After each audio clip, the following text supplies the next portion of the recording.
आली असं सांगितलं जातं. असं नाही हे बघा, तुम्हाला सगळ्यांना माहिती आहे की जिल्ह्याचे नेते आदरणीय गिरीश भाऊ आहे. जो काही महायुतीचा इथे निर्णय झालेला आहे, आपले राज्याचे मुख्यमंत्री आणि आमचे नेते आदरणीय देवेंद्रजी असतील, आमचे प्रदेश अध्यक्ष आदरणीय रवींद्र चव्हाण साहेब असतील, त्याचप्रमाणे आपले शिवसेनेचे आदरणीय उपमुख्यमंत्री शिंदे साहेब असतील, अजितदादांकडनं आपल्या पवारताई असतील, सगळ्यांनी मिळून हे ठरवलं की ही जागा जी पारंपरिक भारतीय जनता पार्टीची जळगावची जागा राहिलेली आहे म्हणून भाजपला ही जागा सुटलेली होती.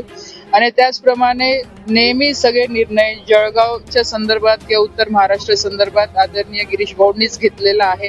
आणि ह्यावेळेस सुद्धा गिरीश भाऊंनी आणि पक्षाचे जे श्रेष्ठ पक्ष आमचे सगळे नेते आहेत त्यांनी तो निर्णय घेऊन उमेदवारी दिलेली आहे. म्हणाल्या हो हो ठीक आहे, गिरीश धन्यवाद. भाऊ आमचे नेते आहेत, त्यांनीच तेच उमेदवार ठरवतात, त्यांचाच उमेदवार आहेत असं म्हटलेले आहे. हो, हा पार्टीचा उमेदवार आहे, असं कोणी कोणाचा उमेदवार राहतं का? हं? असं नाही होत कधी. पार्टी उमेदवार ठरवते.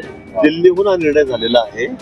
माझा उमेदवार आहे त्याचं काय त्याकडे शिक्के असतात, सगळे पार्टीचे लोक असतात, प्रमुख लोक आहेत, त्यांना उमेदवारी मिळालेली आहे. मला वाटतं असं म्हणणं चुकीचं आहे.